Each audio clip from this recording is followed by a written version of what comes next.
이번에는 오늘 우리가 나눌 하나님 말씀을 같이 읽도록 하겠습니다. 오늘 나눌 말씀은 요한복음 14장입니다. 제가 최근 몇 주 동안 성도는 무엇 무엇으로 살아야 한다라는 제목으로 설교를 했습니다. 오늘이 5번째 시간인데 특별히 요즘 그 시대적인 그런 상황들이 너무 좋지 않을 뿐 아니라 또 세상이 너무 또 혼란스럽고 위험해지며 우리가 성도로서 이 세상에서 믿음을 지키며 사는 것이 정말 쉽지 않은 때이기 때문에 이런 말씀을 제가 준비하게 되었습니다. 자, 이런 시대적인 상황 속에서 우리 교회 성도님들이 좀 더 평안하고 더 행복하게 살려면 어떤 믿음의 덕목들을 갖추는 것이 좋을까, 이런 고민을 하면서 준비한 설교입니다. 우리가 이 혼란스러운 또 위험한 이 세상을 살아가다 보면 아무리 구원받은 성도라 해도 두려움이나 염려하는 마음이 생길 수밖에 없습니다. 그러니까 내가 잘 견뎌낼 수 있을까? 이런 가운데서도 내 믿음을 잘 지킬 수 있을까 하는 그런 두려움이나 염려가 있죠. 자, 이럴 때에 우리 향기나무교회 성도님들에게 필요한 설교가 과연 무엇일까? 참 고민하면서 오늘 말씀을 준비했습니다. 저는 오늘 이 말씀을 준비하면서 여러분들이 예수 그리스도 안에서 참 평안을 누리면 좋겠다, 이런 생각을 해보았습니다. 예수님께서 자기가 이제 하나님께로 갈 것이라고 말씀하시면서 오늘 본문에 요한복음 14장 26절 27절에서 이렇게 말씀하고 계십니다. 우리 같이 한번 더 오늘 본문을 보도록 하겠습니다. 26절 27절. 보혜사 곧 아버지께서 내 이름으로 보내실 성령, 그가 너희에게 모든 것을 가르치시고 내가 너희에게 말한 모든 것을 생각나게 하시리라. 평안을 너희에게 끼치노니 곧 나의 평안을 너희에게 주노라. 내가 너희에게 주는 것은 세상이 주는 것 같지 아니하니라. 너희는 마음에 근심도 말고 두려워하지도 말라, 이렇게 말씀하십니다. 그러니까 당시 예수 그리스도께서 이제 제자들을 떠나서 천국에 가실 때 제자들의 마음 상태가 두려움과 염려가 있었다는 것이죠.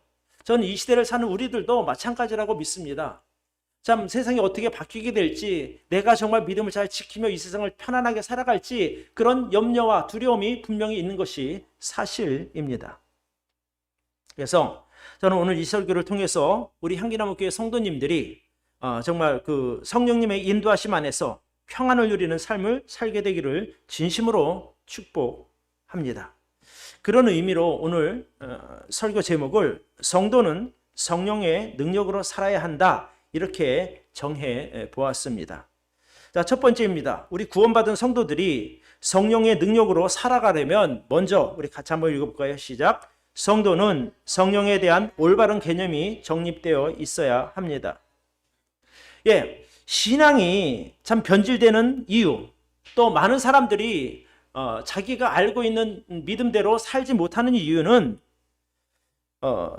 여러 가지가 있지만, 그러나 그 중에 하나가 바로 이 성령에 대하여 왜곡된 지식을 갖고 있든지 또 성령의 역할에 대하여 오해하고 있기 때문에 그렇다고 저는 봅니다.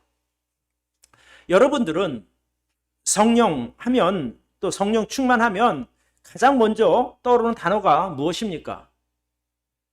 우리가 일반적인 이제 교회에서 보면 성령 충만하면 뭐 불받았다, 또는 뭐 방언, 치유, 이런 단어들이 먼저 생각나게 될 것입니다. 그러다 보니까 우리가 성령 충만 이러면 뭐 그냥 병고침의 은사 또는 방언 은사, 이런 것들이 먼저 이렇게 생각을 하게 됩니다. 그러다 보니까 정말 중요한 성령의 개념에 대해서 참 오해하고 있는 경우가 너무나 많다는 말씀입니다.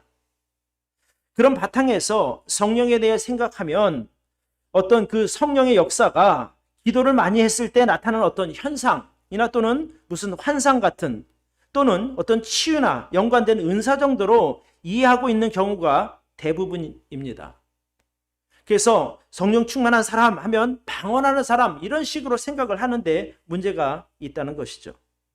그러나 우리가 분명하게 알아야 할 사실이 있습니다. 성령님은 삼위 하나님 중에 한 분이십니다. 하나님은 위격으로 보면 세 분이 계십니다. 성부 하나님, 또 성자 예수님, 그리고 성령 하나님이십니다. 그리고 이 세 분이 각각 이 독립된 위격을 가진 인격체라고 하는 것을 우리는 꼭 기억했으면 좋겠습니다. 이 삼위 하나님이 각각 독립된 위격을 가지신 인격체라고 하는 의미는 그 성령이든지 또 성자 예수님이라든지 성부 하나님이라든지 각각 어떤 인격적인 속성을 가지고 계신다는 의미가 됩니다. 그러니까 지성이 있고 감정이 있고 어떤 의지가 있다는 말씀이죠. 이 성령님이 어떤 에너지라든가 어떤 특별한 그 힘이나 이런 것이 아니라 이분은 인격을 가지고 계신 분이고 하나님에 대하여 어떤 그 하나님의 사정에 대해 너무나 잘 알고 계시는 분임을 우리는 좀 알아야 합니다. 고린도전서 2장에 보면 이렇게 기록되어 있습니다. 성령은 모든 것을 살피시되 곧 하나님의 깊은 경륜까지도 살피시며 또 하나님의 사정까지 헤아리시는 분이라고 기록하고 있습니다. 뿐만 아니라 성령님께서 하시는 일은 성도들이 죄 가운데 있을 때 근심하시며 성도들 각 사람에 맞게 또 은사를 나눠주시는 분이기도 합니다. 또 성령님께서 하시는 일 중에 하나가 성도들의 삶을 이렇게 선한 하나님의 계획 가운데 인도하시기도 합니다. 우리가 성경에 보면 이제 바울과 실라가 이제 2차 전도 여행을 떠났을 때 그 소아시아에서 복음을 전하고 있었습니다. 그래서 계속해서 이제 그 비두니아 지방이라든가 이런 쪽으로 가서 복음을 전하려고 할 때에 성령께서 그 두 사람을 마게도냐 지방으로 인도하시는 것을 우리가 기억합니다. 마게도냐 지방이 바로 빌립보 있는 그런 쪽입니다. 그러니까 어떤 성령님께서 하시는 일은 우리 성도들을 보호하시기도 하지만 또 선한 하나님의 뜻에 따라 우리들의 인생을 인도하시는 분이라도 한다는 말씀입니다. 또 이 성령님은 우리의 기도를 들으시고 또 우리에게 하나님의 말씀을 알려주시고 또 우리의 앞날을 인도하시며 우리를 진리 가운데로 인도하신다고 성경은 기록하고 있습니다. 요한복음 16장에 보면 이렇게 말씀하고 있어요.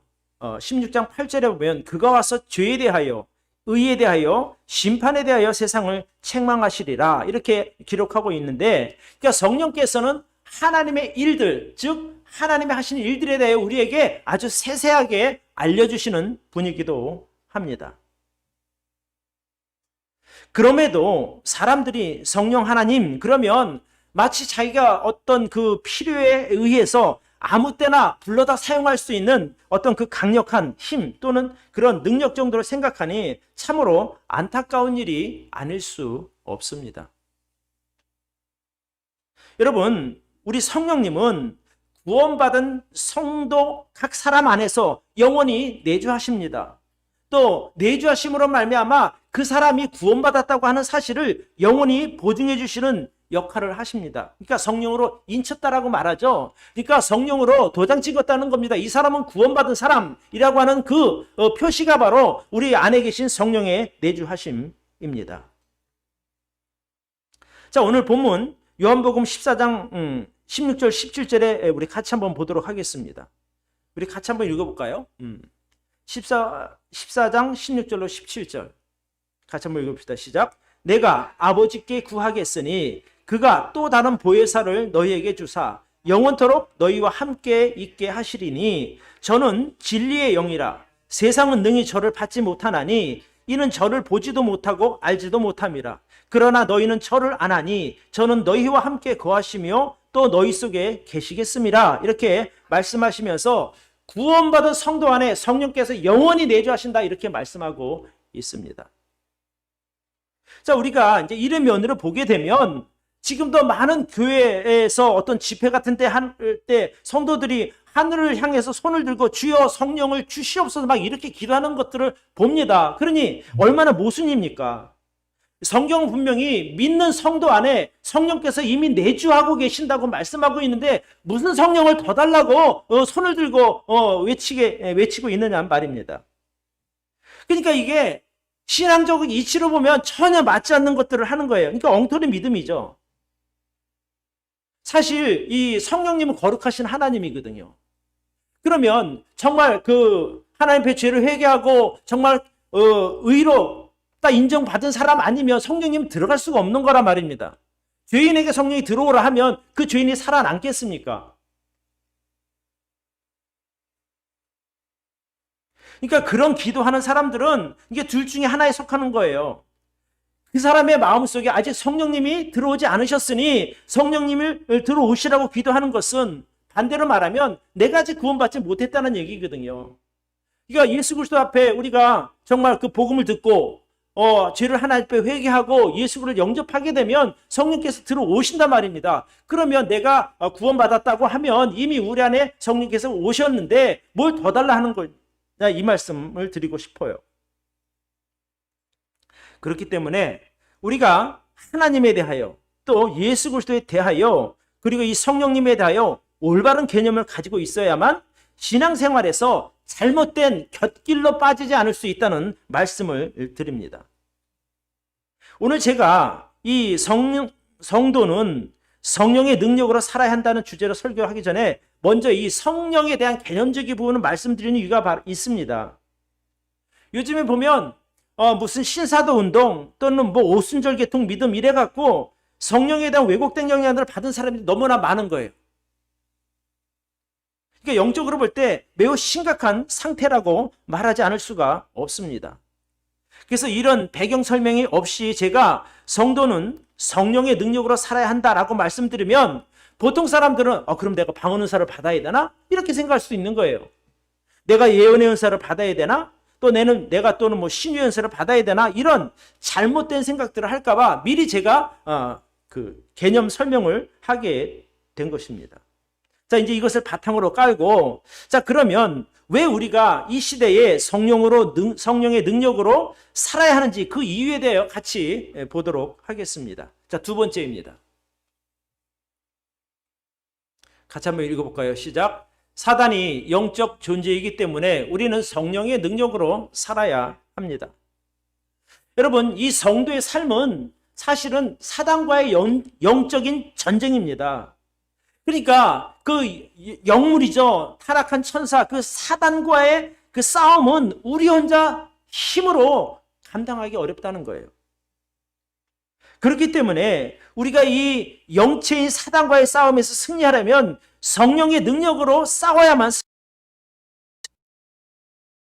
하나님 구원받은 성도들에게 성령의 능력으로 함께해 주십니다. 그리고 이 말세가 가까이 오면 가까이 올수록 이 영적인 전쟁은 점점 치열해질 수밖에 없다고 하는 것을 여러분 우리가 좀 알면 좋겠어요. 적당하게 살아서는 성도로서의 믿음을 지키기가 어렵다는 말씀입니다. 사단은 어떻게 해서든지 한 사람이라도 구원받지 못하도록 복음을 듣지 못하게 막는 일을 하고 있고, 이미 구원받은 성도를 할지라도 어쨌든 죄짓고 넘어지게 하려고 해서 부지런히 노력하는 존재가 바로 사단이거든요. 그런 사단의 공격에서 우리가 믿음을 안전하게 지키고 성도로서의 삶을 살아가려면 성령의 능력을 힘입지 않고는 어렵다는 말씀인 거예요. 그러니까 우리 혼자 힘으로 감당하기 힘드니까 성령의 능력을 힘입어야 우리가 사단과의 그 싸움에서 이길 수 있다는 말씀입니다. 이 성령께서는 구원받은 성도 안에 내주하심으로 말미암아 성도의 구원과 안전을 영원히 보장하십니다. 때로 위협도 받지만, 때로 우리가 정말 넘어질 뻔하기도 하지만, 그러나 우리 안에 계신 그 성령께서 우리와 함께 하시고 우리를 지켜주시며 그 하나님의 능력으로 우리의 안전을 보장해 주시는 겁니다. 바울이 그 에베소에 보낸 편지에서 이렇게 말하고 있어요. 우리가 예수 그리스도를 믿을 때 성령의 인침을 받았고 또 하나님께서 세상 끝날까지 우리의 안전을 보장했다라고 말하고 있습니다. 여러분, 우리가 조금만 깊게 생각해 보면 구원받은 성도의 몸 안에 성령, 다시 말해서 하나님께서 내주하고 계신다면 어떤 존재가 우리를 공격할 수 있겠습니까? 어떤 존재가 그 하나님께서 머물고 계신 성도의 몸을 해칠 수가 있겠습니까? 그러니까 단지 위협을 할 뿐 우리를 해치지 못한다고 성경 기록하고 있거든요. 그러니까 우리가 이런 것만 알아도 이 험한 세상을 살아갈 때 좀 당당함이 있을 수 있는 것 아니겠습니까? 두려워할 것이 아니라 우리가 평안을 누려야 되는 거예요. 왜? 하나님께서 우리를 지켜주시니까, 우리 안에 계신 우리 몸이 성전이니까 우리가 해를 당하지 않을 것이라는 말씀입니다.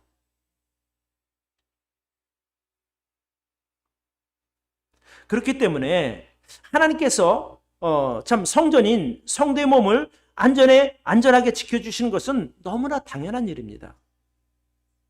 또 우리 성도의 앞날도 하나님에게 선하신 뜻과 계획 가운데 이끌어 가심을 우리는 알아야 하고 우리는 믿어야 하는 것입니다.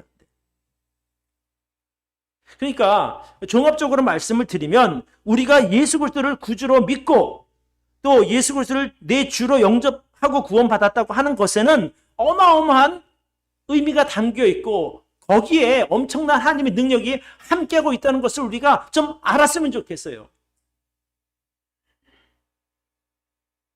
우리는 예수 그리스도를 영접하는 그 순간 성령의 내주로 인해서 그때부터 영원한 천국 삶이 시작되는 거예요. 죽음 후에 천국 가는 것이 아니라 이미 내가 천국에 속한 존재가 되었다는 겁니다. 그러니까 내 죄로 인해서 그 성령의 내주가 멈추지 않는다는 거예요. 우리가 하나님의 성전이요 예수님과 연합되어서 한 몸이 되었으니 사단은 성도를 감히 공격할 수가 없습니다. 뭐 그런 얘기 있어요. 이제 가끔 들어보면 어떤 교회 다니는 분이 귀신 들렸다면 그런 얘기도 하거든요. 근데 여러분 잘 생각해 보십시오. 우리 안에 하나님이 계시면 성령 하나님이 계신데 어떻게 귀신이 들어오겠느냐 말이에요. 빈집이라면 들어올 만하지만 우리가 그런 것만 알고 있어도 정말 내가 얼마나 예수 그리스도 안에서 구원받은 것이 감사한 일인지를 우리가 깨달을 수 있게 되는 겁니다. 뿐만 아니라 우리 안에 내주하시는 성령께서는 우리의 인생을 가장 안전한 길로 인도하십니다. 제가 서두에도 말씀을 드렸지만 여러분 지금 세상이 얼마나 복잡합니까? 또 얼마나 위험합니까? 정말 내 앞날이 어떻게 될지 아무도 자신 있게 말할 수 있는 사람은 없거든요. 우리가 세상에서 정말 만약에 하나님을 배제하고 살아간다면 이 10번을 잘하다가도 한 번 실수하면 엄청난 큰 피해를 당하는 것이 세상의 현실 아니겠습니까? 그렇죠?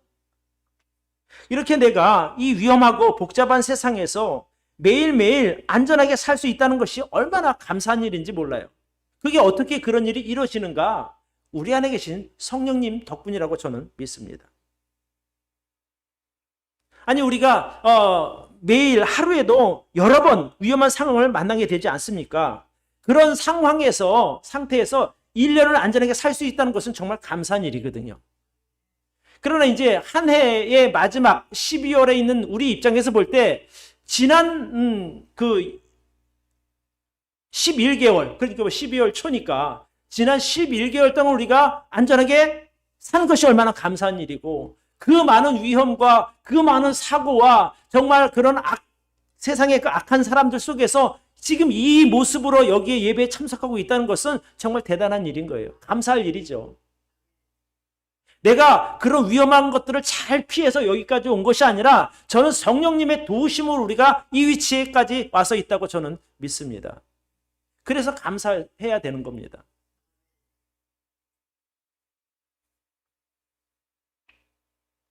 사실 우리가 믿지 않는 사람들이나 우리나 같은 해 아래서 살고 있습니다. 그렇죠? 그러니까 그들이 가지고 있는 조건이나 상황이나 우리에게 별 다른 게 없어요. 그럼에도 불구하고 우리가 믿지 않는 세상 사람들보다 안전하다, 우리가 감사하다 이렇게 말할 수 있는 이유는 하나님께서 우리와 함께 하시기 때문입니다. 우리 안에 계시니까 얼마나 든든하겠어요. 아니 내가 힘센 친구랑 같이만 가더라도 두렵지가 않단 말입니다. 제가 며칠째 지난주인가 이제 그 좀 새벽에 한 2시쯤 다 돼서 이제 집으로 가는데 요 공원에서 이제 젊은 친구들이 이렇게 나오는 거예요. 근데 설마 나한테 와서 말을 할까? 이런 생각을 제가 했었어요. 근데 또복또복 나오더니 내 앞에 딱 쓰는 겁니다. 그러더니 저 죄송하지만 제가 차비가 없어 그런데 1,000원만 주십시오 이러는 거예요. 순간 좀 당황하기도 했고 내가 이거 어떻게 해야 되나 어떻게 판단이 잘 서지가 않았어요. 그래서 잠깐만 기다려 오세요. 그리고 이제 제가 발걸음을 좀 옮겨서 집 쪽으로 갔어요. 한 10걸음 가서 이렇게 보니까 더 이상 오지는 않더라고요. 근데 그 친구 하는 말이 그거예요. 나도 돈이 없지만 저기 있는 내 친구들도 돈이 없다는 거예요. 야, 너희도 차비 없지? 이렇게 말하는 거예요. 근데 그 시간 버스가 다니는 시간은 아니란 말입니다. 만약에 제가 혼자니까 얼마나 두려웠겠어요. 그죠? 그러나 내가 정말 누군가 힘센 사람과 같이 있었다면 두려움, 여유가 없는 것, 이유가 없는 것이죠. 근데 그때 그 순간에 이걸 내가 여기서 지갑을 열고 1,000원짜리를 꺼내서 줘야 되나 아니면 그냥 가야 되나 순간적으로 생각했어요. 그래도 정말 다행히 정말 하나님께서 저를 지켜주셨다고 믿어요. 제가 갈 때까지 쫓아오질 않더라고요.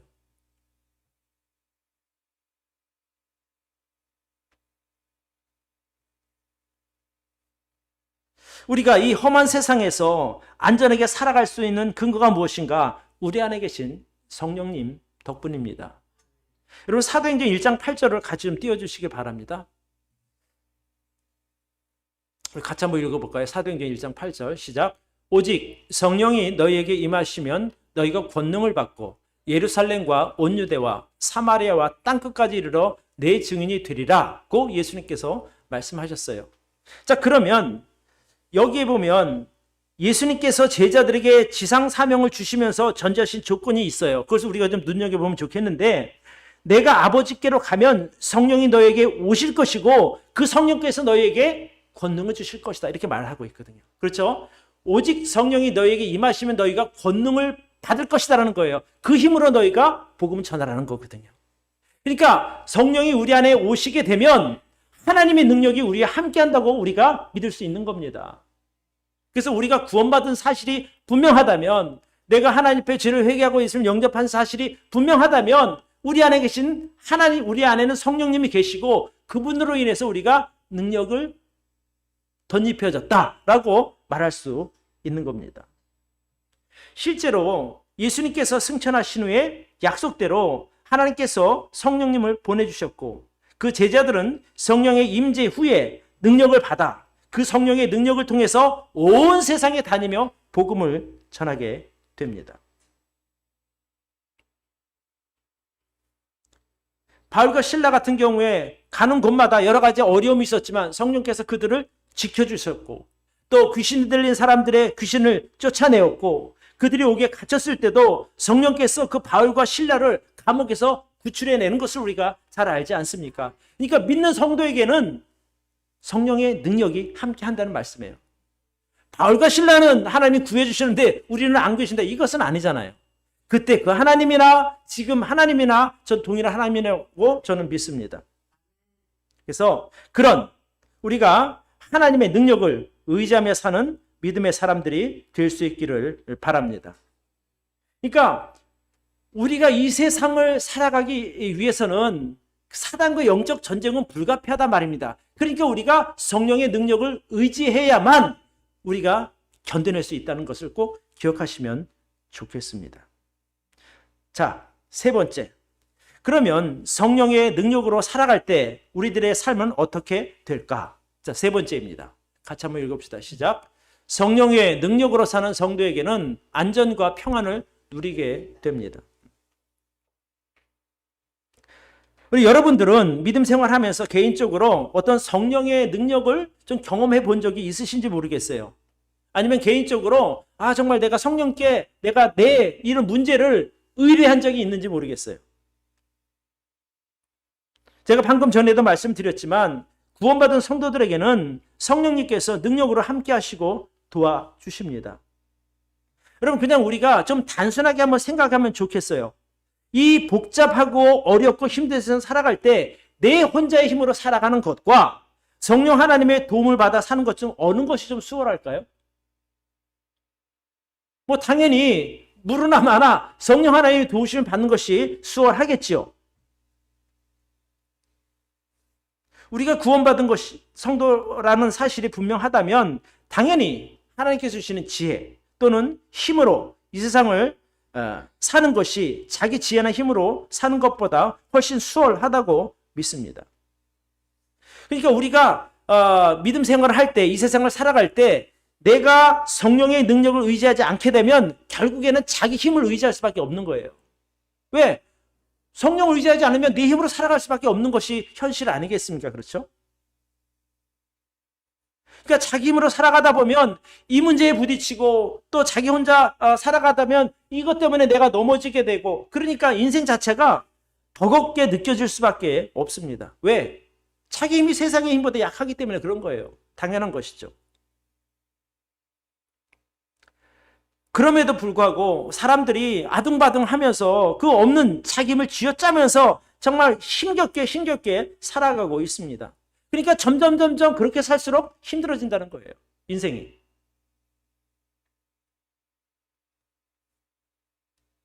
예를 들어서 그냥 제가 예를 드는 겁니다. 만약에 우리가 미국에 이제 반드시 가야 할 일이 있다고 한번 생각해 보시기를 바랍니다. 그럼 여러분들은 어떻게 가시겠어요? 가장 좋은 길은 비행기 타고 가는 거예요. 근데 나는 비행기는 싫어. 나 수영 잘하니까 수영으로 갈 거야. 갈 수 있겠냐는 거예요. 나 개인 요트가 있으니까 나 그 개인 요트로 갈 거야. 이것도 참 쉽지 않은 것이죠. 아니, 쉽고 빠르고 힘들이지 않고 갈 수 있는 비행기 편이 있는데 자기 능력으로 가겠다고 하면 그 얼마나 교만한 겁니까? 어리석은 것이죠. 근데 문제는 그런 식으로 세상을 사는 분들이 너무나 많다는 거예요. 우리가 깨닫지 못해서 그러는 건지 아니면 내가 그런 것을 못 봐서 그러는 건지 모르지만 이 세상을 살아가면서 자기 힘으로 살려고 하는 사람들이 너무나 많은 거예요. 그러니까 힘들 수밖에 없다는 거예요. 그럴 때 하나님 앞에 기도하시면 되지 않습니까? 하나님 도와주십시오. 그러면 우리 안에 계신 성령께서 돕지 않으시겠습니까?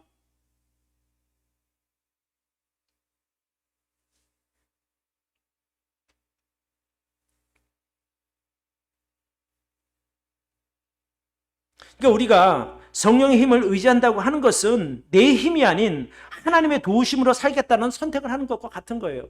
저는 제 힘으로는 도저히 이 세상 저는 살아갈 자신이 없습니다. 하나님, 저 좀 도와주십시오.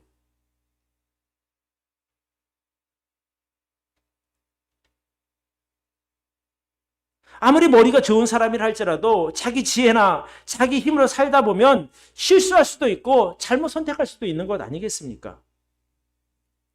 그러나 세상을 창조하시고 또 나를 지으시고 나를 너무나 잘 아시는 하나님께서 나를 도우신다면 아무리 세상이 어렵고 힘들고 위험하더라도 우리는 어렵지 않게 살아갈 수 있다고 믿습니다.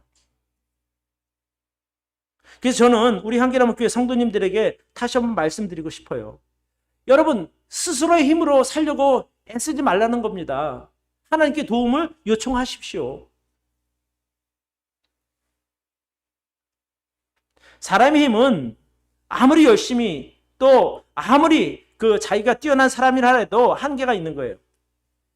제가 예전에 이제 신학교 다닐 때 우리 교수님이 이제 들려준 이야기 중에 하나입니다.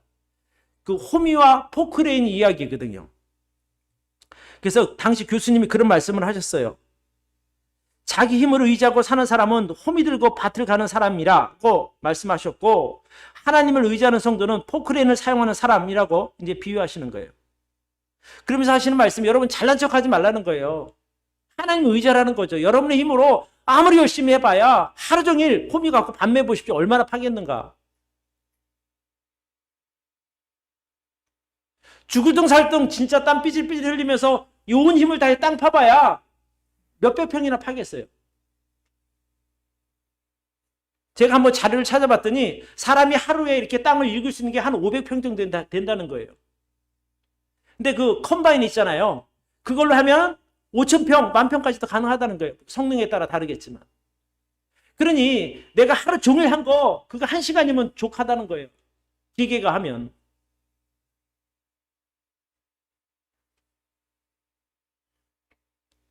우리가 그런 사실을 알면 자기 힘으로 살려고 발버둥 치지 않을 것입니다. 그런 걸 알면서도 자기 힘으로 하겠다고 하는 사람들은 정말 교만한 사람 아니겠습니까? 그 사람의 삶이 실패할 수밖에 없다는 거예요. 뭐 하루는 일할 수 있겠죠. 그러나 날마다 그 일을 한다고 생각해 보십시오. 지치죠. 몸살 날 수밖에 없죠. 하다 보면 뭐 손도 까지고 허리도 다치고 하다 보면 오래 갈 수가 없어요.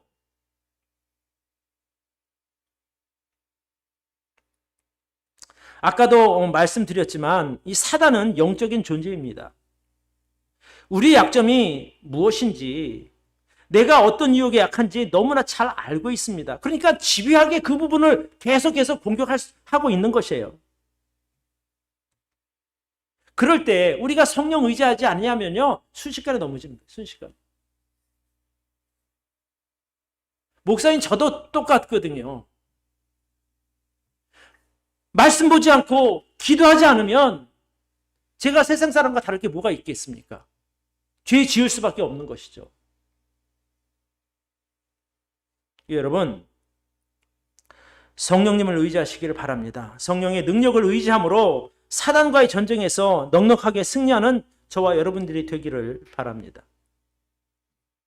로마서 말씀을 좀 띄워주시기를 바랍니다. 로마서 8장 30절에 같이 한번 읽읍시다. 시작. 그러나 이 모든 일에 우리를 사랑하시는 이로 말미암아 우리가 넉넉히 이기느니라. 사단과의 싸움에서도 우리가 이기는 것이고 죽음도 이길 수 있다고 성경은 말하고 있어요. 요한일서 5장 4절도 같이 좀 띄워주시죠. 같이 한번 읽어볼까요? 시작. 대저 하나님께로서 난 자마다 세상을 이기느니라. 세상을 이긴 이김은 이것이니 우리의 믿음이니라. 여러분, 우리가 성령을 의지하고 살면 이길 수 있습니다. 성령께서 하시는 일은 성도들이 세상을 살면서 찾아오는 위기 또는 그 예상치 못한 그런 위험을 막아주시기도 하고, 또 우리가 교회를 섬기는 일이나 복음 전하는 일일 때 하나님께서 또 필요한 사람을 붙여주시기도 하는 거예요. 그 힘으로, 그 성령의 도우심으로, 그 성령의 능력으로 우리가 이 험한 세상을 살아갈 수 있다는 말씀입니다.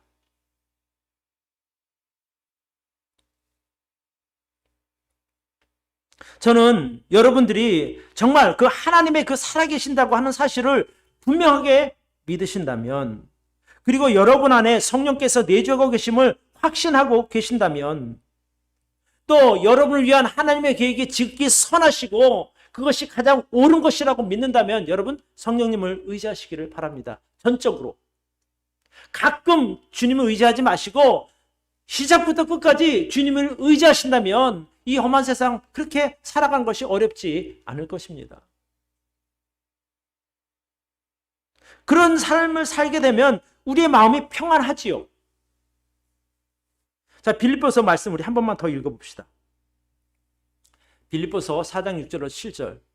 아무것도 염려하지 말고 오직 모든 일에 기도와 간구로 너희 구할 것을 감사함으로 하나님께 아뢰라. 그리하면 모든 지각에 뛰어난 하나님의 평강이 그리스도 예수 안에서 너희 마음과 생각을 지키시리라. 그러니까 이 험한 세상 우리가 두려움 없이 염려하지 않고 살아갈 수 있는 방법이 한 가지가 있어요. 그럼 우리의 이 모든 것들을 하나님 앞에 내려놓고 하나님의 도우심을 구하는 겁니다. 그게 비결입니다. 그럴 때에 우리가 성령의 능력을 의지할 때 하나님께서 우리의 삶의 안전을 보장해 주시고 또 평안을 누리도록 도와주실 줄로 믿습니다. 다시 한번 말씀드립니다. 여러분의 힘으로 이 세상 살려면 정말 쉽지 않습니다. 힘듭니다. 여러분의 지식으로도 살려고 하지 마시고 또 여러분의 경험으로도 이렇게 노력하지 마시기를 바랍니다. 구원받은 성도라면 우리는 성령의 능력을 의지해서 살아야 될 줄로 믿습니다. 앞으로 점점 더 어떤 영적인 이 싸움이 심화될 것입니다. 우리가 믿음을 지키며 성도로서 살아갈 수 있는 유일한 방법은 성령의 힘을 의지하는 것임을 다시 한번 말씀드리면서 설교를 마치겠습니다. 기도하겠습니다.